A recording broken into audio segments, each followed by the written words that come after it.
Hello! Today I'm going to show you how you can partially mask data to enforce data privacy for sensitive data, such as personal information, vendor information, or trade secrets.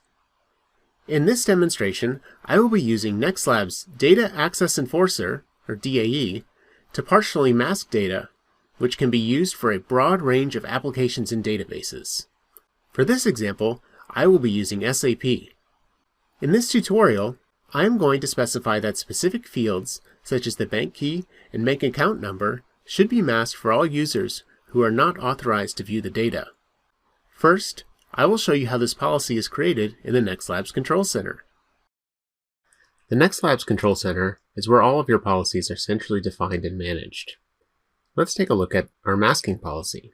This masking policy has several components. The first is the policy effect section, where you can define which users the policy will apply to. You can either specify specific users, or you can use attributes such as the department the user is in, which is what we are doing here, to restrict or provide access to users. In this case, we are masking the data for any user who is not part of the finance department. The second component of the policy is the resource components section, where you can specify which system the policy should be applied to. The next component to specify is which action to apply the policy to. In this case, we are applying the policy on the select action.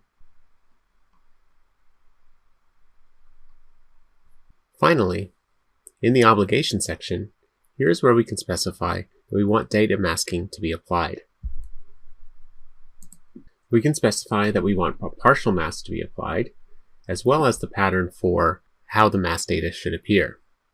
In this case, we are specifying that the first character of the original data should be displayed, then a series of asterisks, and then the last character as well. Now that we have the data masking policy defined, we can see the impact of the policy within SAP.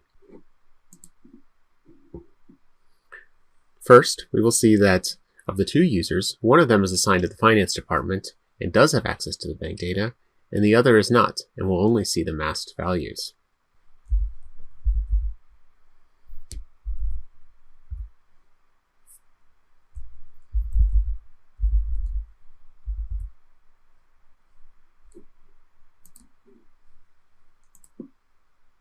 Here is demo user 01, which you can see is not part of the finance department. The demo user 01 will not be able to see the sensitive data that is being masked.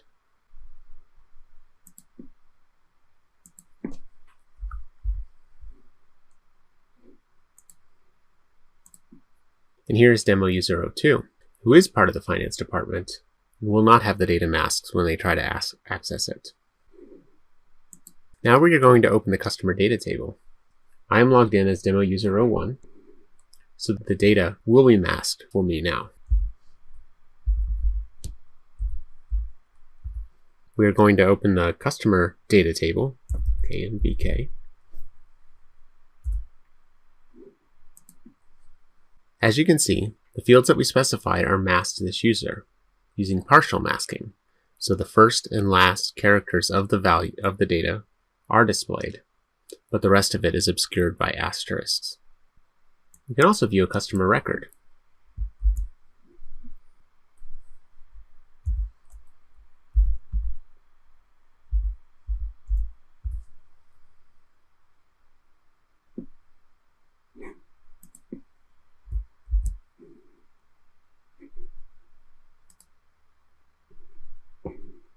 Here, if we go to the Payment Transactions tab, we can see that the fields are masked in this view as well, also using the partial masking. Now we'll switch to another browser where we are logged in as demo user 02.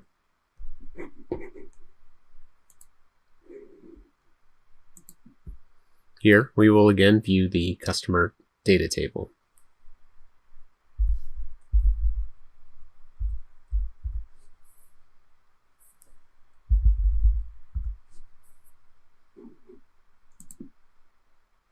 Now, since we are logged in as demo user 02, who is part of the finance department, we can see the full unmasked values.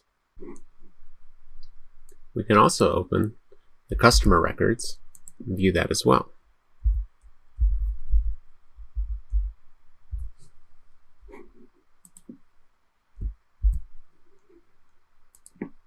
Here, within the Payment Transactions tab, we also see the full unmasked values. This concludes this demonstration of the partial data masking functionality